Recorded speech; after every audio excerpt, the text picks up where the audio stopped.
What's going on, YouTube world and YouTube tribe? Welcome back to LilBigMan Gaming. Whew, bringing you a review for Candyman. Now, I only got one more review after this, and then I'll be out your face.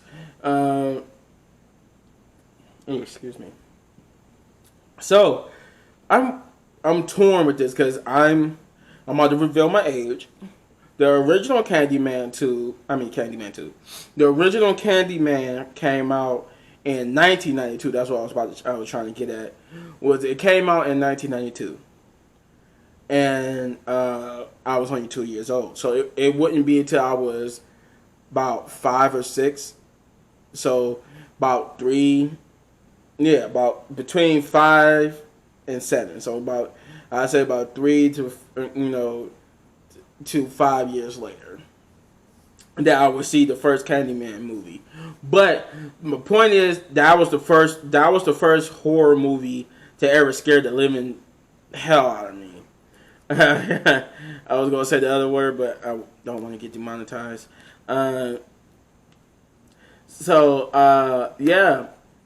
this movie does what the new Halloween movies does.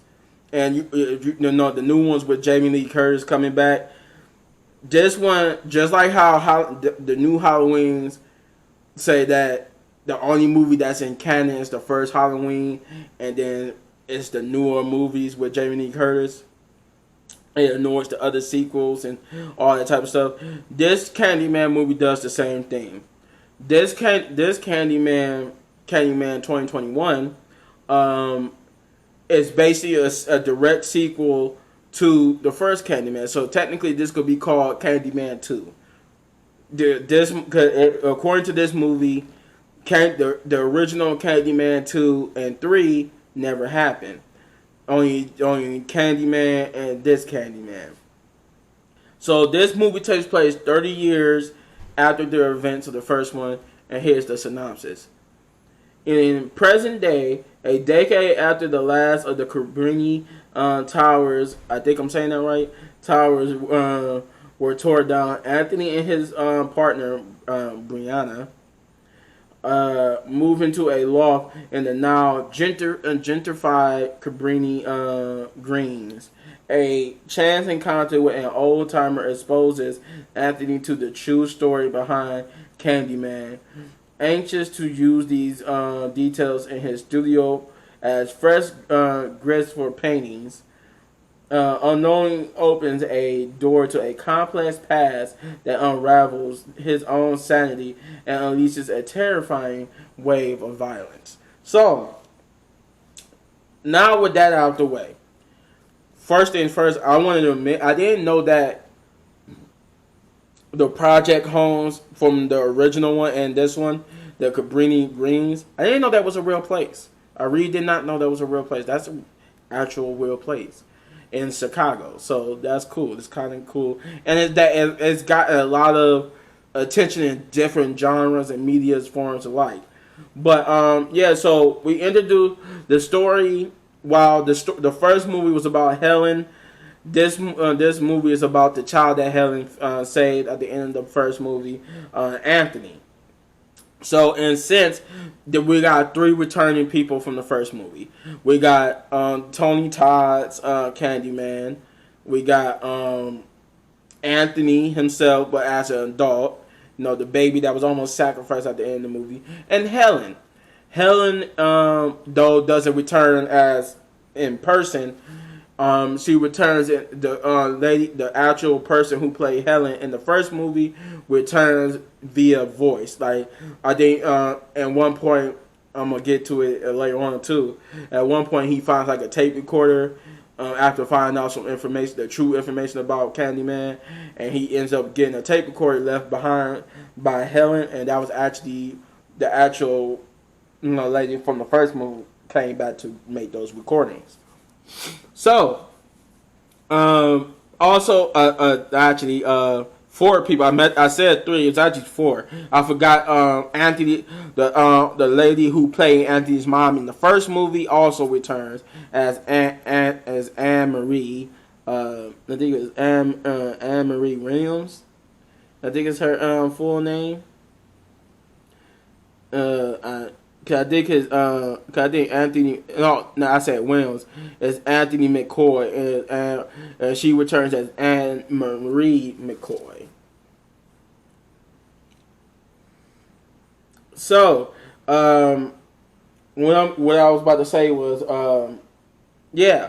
So the movie basically had me torn because I was confused and or didn't realize what was going on because apparently what this movie does, it expands on what we know from the first Candyman movie, and now we have I I want to say three Candymans in this movie. It's weird. It's weird how, and I guess they expanded upon what we saw at the end of the first one, how Helen looked like she became a Candyman herself. Um, they're expanding on that. Apparently, that's what my takeaway was. Let me know in the comments if I was wrong, but my takeaway was that they are expanding upon that. That now, if you die in a senseless like type violence type thing, you you could come back as a Candyman yourself. It was weird, but you could also control the how the Candyman, like they basically tell you that Tony Todd's Candyman was an instrument of violence and grief and hurt and pain and anger. But you could control him, not control him, but you could control what the person comes back as. So not every Candyman has to be like Tony Todd's Candyman. Some could come back as an instrument of vengeance and justice. So remember that, because that plays. If you go see this movie, one of the Candymans is going to be like that. They're not going to be like the Candyman that made us afraid as children. The one that if you say his name 5 times in the mirror, he's going to come and kill you. So we started off with Anthony, Brianna, and them at their. Actually, we don't start with that. We start off with a child named William Burke. Who's going into these. He's at the Cabrini Greens. Like he's going into like the basement or some type of bathroom area, and there's a police car out waiting outside. For some straight reason, they looking for somebody, and during that time, some kids has been getting razor blades. We all remember that old story from back in the day when it was a real thing where kids would get razor blades in their candy.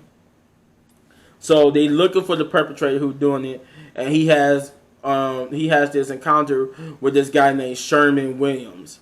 And Sherman Williams is dressed for some odd reason hiding in his hole, and he's dressed like Candyman. But Sherman Williams is not dead. This is just a regular guy who like to give kids candy, and he got a hook for a hand. So this scares the hell out of William Burke, and William accidentally alerts the cops to Sherman. And we are not showing what happens to Sherman, but you do find out later on in the movie. So yeah. Then we cut to Anthony and Brianna with Brianna's brother Troy and his lover. I forgot what his lover's name was. I want to say the guy's name was Paul. Was it Paul?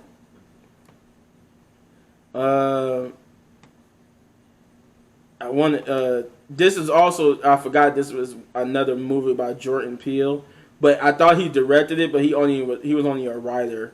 He only written the script for it. Let's see.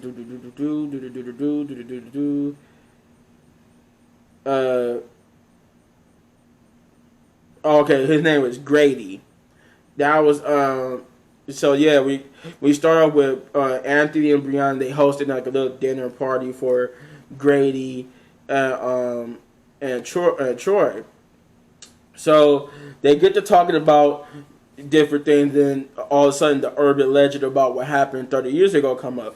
But there's a twist. He doesn't say, the legend has it, the Candyman this. He actually says, legend has it, Helen Lyle went crazy and killed a whole bunch of people and almost burned the baby, burned the baby to death before dying in the fire herself. So the legend as it's told today is about Helen Lyle. And Troy tells them the story. Anthony, who was an artist, who was an artist. Remember, if you know your Candyman movie, you will know that the original Candyman was an artist too. So he's an artist, struggling artist right now, needing some inspiration. So, and he knew his girlfriend Brianna, who was the art director at at this art gallery that hosted different art events for artists to get their stuff seen. He realized another one's coming up, and he needs something. He needs inspiration because he's struggling right now. And hearing this story, he goes to Cabrini Greens to see if he could get some inspiration for the actual Cabrini Greens projects, so he could get inspiration. And like they said, by this time in the movie now, and which is actually a real thing, because they said in real life, the Cabrini Greens is gentrified, because it's not. I guess it's not what it used to be no more, and it really did get gentrification, and this plays it heavily into the movie as well, that about the fact that this is gentrified. So Anthony goes there. He runs around to try to find stuff to get inspired. He gets bit by a bee. Trying to see what else happened. He gets bit by a bee. That'll come into play later too. He like I said, bit. He got stung by a bee, and that comes to play later too. Anthony then goes and basically try to find inspiration. He runs into this guy, this old timer who from the Cabrini Greens, and he tells him the story of Candyman. So in his mind, he's like, wait a minute, this sounds like the same story I found out about. This is what I thought what happened with Helen. And he was like, that's how people choose to deal with Candyman. They bring it, they twist the story, and they say everything that happened here was because of him. Everything that happened in Cabrini Greens 30 years ago was because of Candyman. And they said, and he tells them the story of Candyman, and we get not a retelling, but we get retold the story of how Tony Todd's Candyman became Candyman. We get the retelling of how he lost his life because he was in love. He was a slave artist who was a slave that fell in love with the slave owner's daughter, who fell in love with him, who was also the past life of Helen Lyle.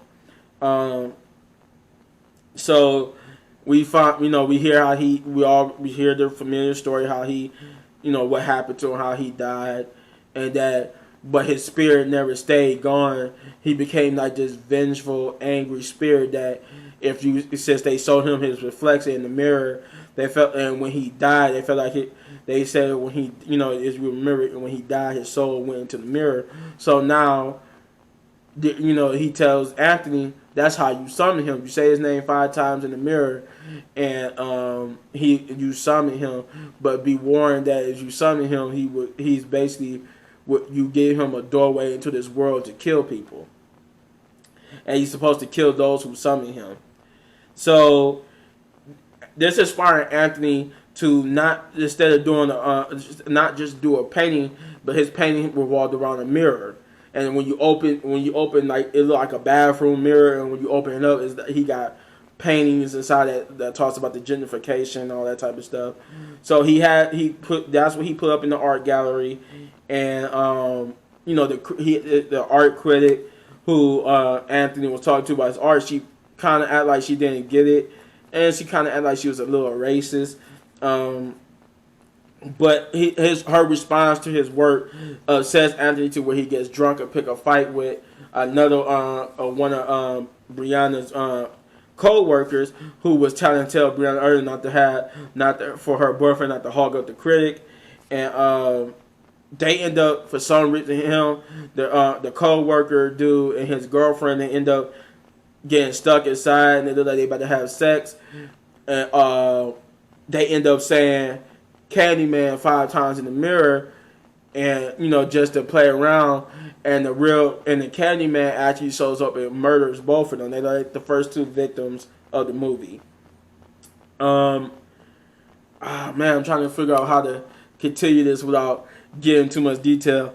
So after that, a series of gruesome events start to happen. Anthony starts to his little bee sting started to grow scabs. It turned into like a scab just on his hand at first. Brianna goes and actually sees the dead bodies, which alerts them, and then it transitions to them. You see that they was actually watching it, watching everything that transpired, like the news and stuff. They're actually watching it, and Anthony, instead of being upset about that 2 people just died and his girlfriend seeing 2 people dead, which gives his girlfriend also flashbacks to her own past. Like something in her past, she deals with death too. So her past is not is not so different from Anthony's past. So Anthony's just like, oh yeah, they said my name. They said the name of his work, actually, I should say. And he looks over at, he finally, out of his happiness, he looks over and he's like, obviously what happened is, is horrible. That's horrible. They're just like, oh my God, like, dude, I just found 2 dead bodies and you worry about the fact that they said the name of your work. So, this doesn't make him a prime suspect at all, but it starts to unravel the mystery behind what's going on. And then this actually leads Anthony to finding out that when he goes to the hospital because his scab is starting to get worse, he finds out that his where he was born at was changed, or he was not what he believed it was. He believed he was born somewhere. He was born of a different part of Chicago, but the doctor informed him, according to our records, you was born over there. You was born as actual residence of the Cabrini Greens back from when it was just a project housing. And he was like, that can't be right. He's like, no, it's pretty. I'm looking at your files here, and that's what it says. So he goes to his mother, Anna, the returning Vanessa from the first movie, and she reveals the truth to him about what went on back then and how they chose to cover up the legend of the Candyman. They vowed that, to never, vowing to never speak his name or, so and so that he could never be unleashed. But somebody did something, and now it's happening again. So this leads Anthony down to a series of gruesome events. Other people start dying because more and more people starts to say his name, and it's revealed that the Candyman that's killing people is Sherman Williams. And I say that because this is the part that confused me. I'm like, wait a minute. So anyway, I'll get to that part. But yeah, it's Sherman Williams. It's the new Candyman. And the way how he found out is we found out the truth of what happened that day. So we found out that Sherman Williams died that day when that boy who turned out to be William accidentally exposed Sherman's location to the cops. And we found out that these cops were racist. Racist cops because they was only the reason why they was looking so hard for the person who was putting the razor blade in the kid's candy, because the razor blades got into one of the kids was a white girl. So they end up going when they found Sherman, they thought Sherman. They used to call Sherman the Candyman because he would always give people candy. So they thought it was him, and they beat him to death. But was later exonerated when after his death he was exonerated after his death because more kids were still getting razor blades in their candy, so it couldn't have been him if he's dead. So Sherman, because of that act of violence, Sherman became a Candyman himself. Much like Tony Todd's Candyman, he was an instrument of hate, hurt, and violence.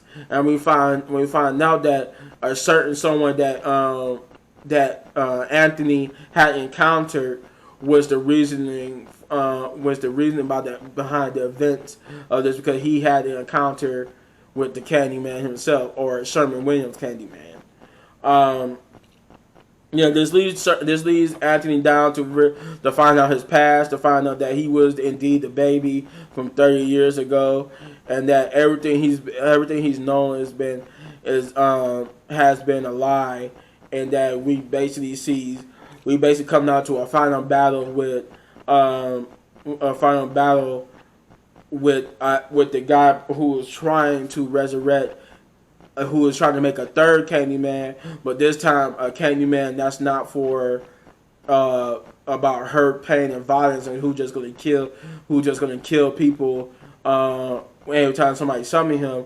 He wants this new Candyman to be about vengeance and justice, so that basically when somebody summons him, you still say Candyman's name 5 times in the mirror, but it will summon the new Candyman, and the new Candyman won't kill. Is not going to kill the people who summon him. He's just going to kill anybody that's causing injustice. So, this may or may not be where you see the original Candyman. He do make an appearance. I won't tell you where he make an appearance, but he do make an appearance in this movie. If I were to give this movie anything, it took me. I had to rewatch some parts to understand what's going on, because I was so confused. I didn't know that there were 3 Candymans, and that you could actually make a Candyman and all this type of stuff. Like, I was confused about what was going on. What was going on with Anthony, why stuff was happening to Anthony. It was so confusing, so I had to watch it twice. But I would give Candyman 9 big up, just because it was not a bad movie whatsoever. This is a movie that if you enjoy the original Candyman or the Candyman movies, by all means go see this movie. This is a movie that you could actually buy and rewatch. It just was so confusing to me that I didn't for like the very first time. If I didn't watch it the second time, I would have been saying I would give it a 5 or a 4, because I was going to be like, this movie was awful. But because I watched it again and understood what was happening, I'm like, oh, this is actually a good movie. My first time I wasn't processing what they was doing. So yeah, if you enjoy this video, then hit that button right there in the upper right corner for all of my review videos.